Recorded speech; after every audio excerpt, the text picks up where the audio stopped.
Pomegranates.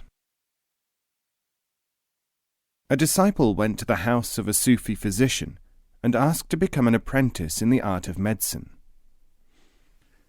"You are impatient," said the doctor, "and so you will fail to observe things which you will need to learn."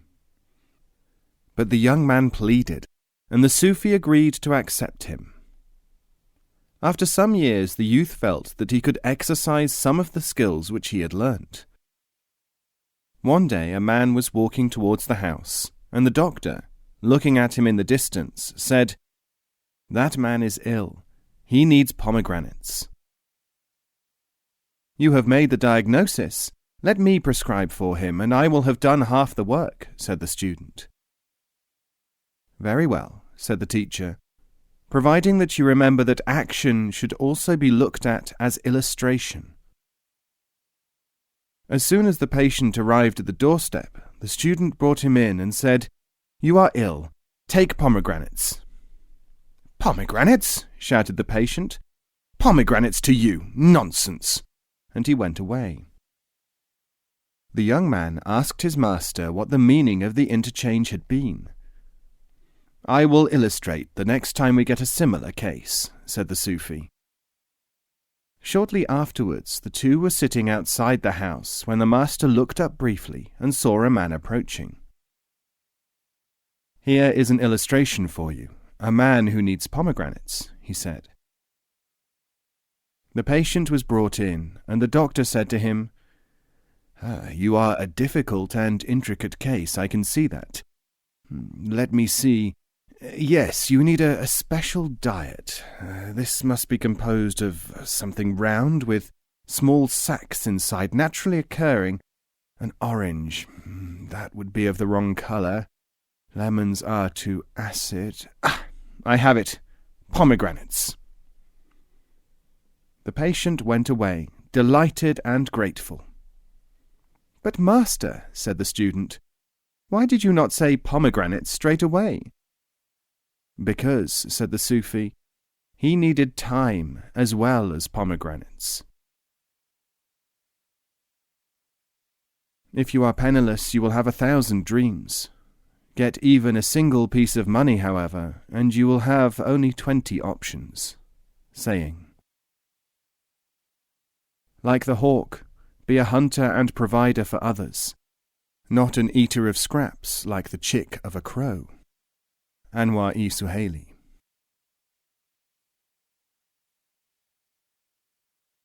The Sleeping Man. Akram was a man who earnestly sought real knowledge, and after many years he arrived at the house of a sage who knew all the secrets of life. Akram asked for the mysteries to be revealed to him, but the wise one merely said, "First things first, one thing at a time."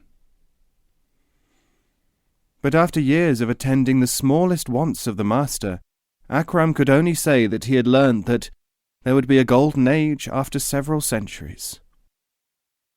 "Then I shall travel to those future centuries," said Akram to himself, for he could not imagine that the sage would be able to do anything for him in the meantime. Quitting the presence of the adept, he scoured the world and eventually found someone more to his liking. This was a wonder-working fakir who agreed to put Akram into a 700-year sleep. When he woke up, it was to find himself amid the ruins of a mighty civilization, with the remains of imposing palaces, beautiful gardens overgrown, wonders of all kinds littering the landscape. For days Akram searched for any sign of human life. When the smoke of a small wood fire at last showed a habitation, he found beside it a wild and solitary dervish, dressed in patches. "I seek the golden age," said Akram. "You have missed it, by 200 years," said the dervish.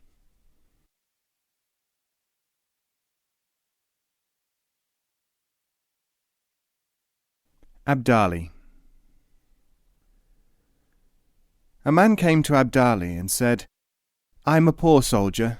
Please make it possible for me to be an officer." A year later he wrote to say, I have been promoted, but I am now here fighting on the frontiers and find it onerous. Could you please help me to gain my release?" After 6 months, this man arrived at Abdali's tekia, saying, "I am now released from the army and have become a merchant. May I have your intercession so that I might become more prosperous?"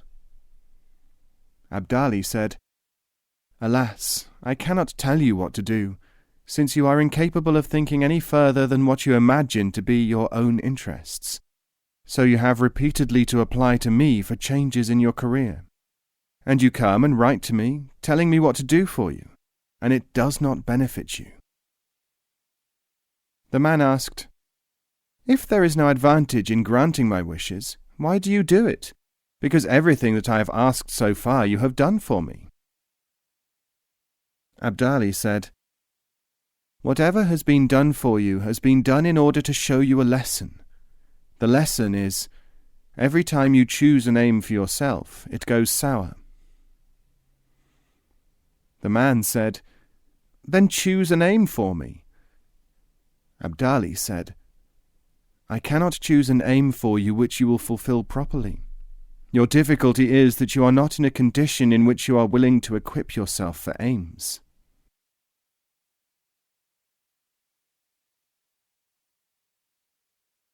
The stone. Someone asked, "How can a small thought be an obstacle to a great one? If a person has acquired capacities which enable him to understand important things, will these not inevitably enable him to overcome the distorting influence of small thoughts?" Sayyid Nimir said, "Pick up stones, all of you, small ones. These stones do not block vision when they are at a certain distance. They are too small. But if you hold even the smallest stone up to your eye, it will appear large, because it will be an obstacle to vision. It will block the sight. There is no purpose in hammering cold iron." Proverb.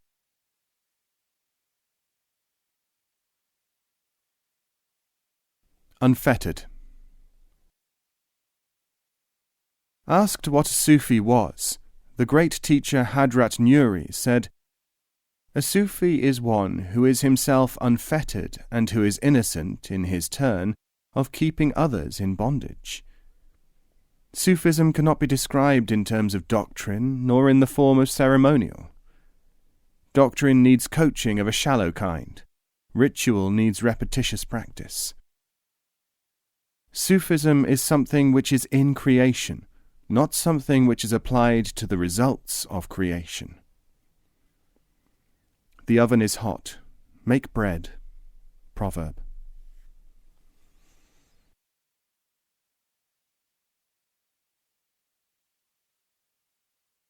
Musa of Isfahan. For many years, Musa not only taught disciples, but also ran the complicated affairs of his estates. On behalf of his people, he argued with lawyers, sent representations to the king, and made decisions about 101 day-to-day affairs. After he died, 2 lawyers were talking about him. The first said, "What an excellent illustration of how a man can be practical and also dwell in the sublime realms of thought." The other answered, "Musa's life was, rather, a rare example of total teaching.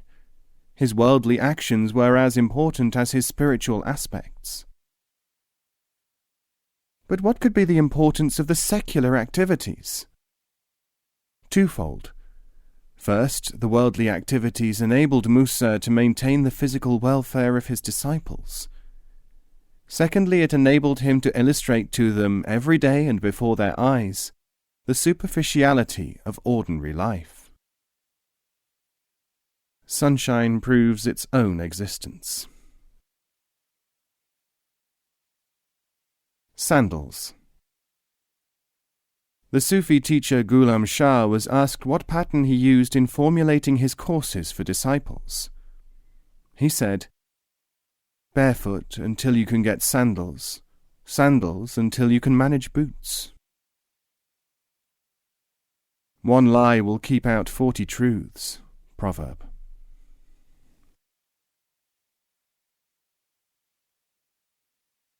Struggle. A man once went to a dervish and spent as much time with him as he was allowed.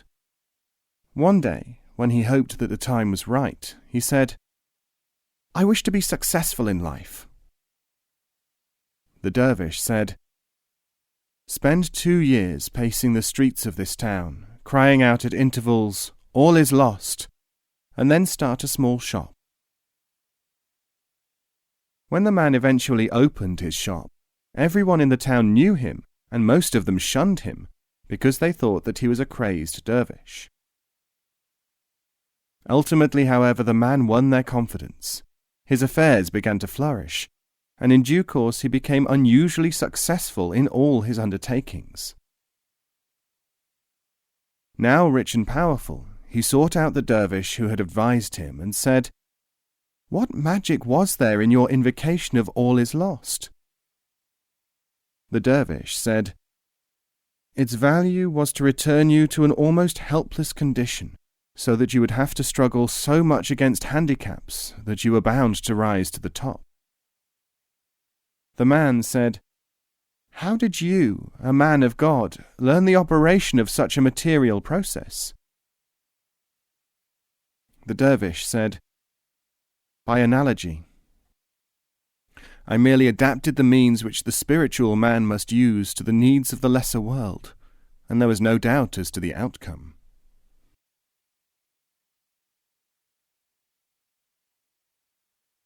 The Yemenite Inquirer. It is related of the great Imam al-Ghazali that he was once sitting quietly among a group of his students when a visitor from Yemen was announced. When the Imam made a signal that any question might be asked, the Yemenite said, "How are we to know you and about your works and the meaning of your philosophy?" The Imam gave orders for 50 different volumes of his books to be brought and presented to the visitor. He said to him, "Study these books, and you will have the answer to your question." When the Yemenite had left, a disciple asked, "I have no means of understanding the significance of this encounter. Would the Imam care to say anything about it?" Al-Ghazali said, "You will learn through digestion of the event." Many years later, after the death of the Imam, someone who had heard of this interchange asked the disciple what wisdom he had acquired from it. The disciple replied, "I have indeed understood it, though personal laziness and superficial thinking veiled the meaning from me for a long time. The Imam was giving the Yemenite an opportunity himself with his teaching in the written form, so that he could eventually transcend the written form. The Imam knew by the questioner's behavior and mode of approach that he had first to struggle against his bias against books. But what would have happened if the questioner had concluded that the Imam had specially favored him by presenting his books to him? The Yemenite would have failed. And what would have happened if the Yemenite had spent all his time trying to torture a meaning from the 50 works? No man can help such people. And what would have happened if the Yemenite had been offended by being given reading matter instead of companionship?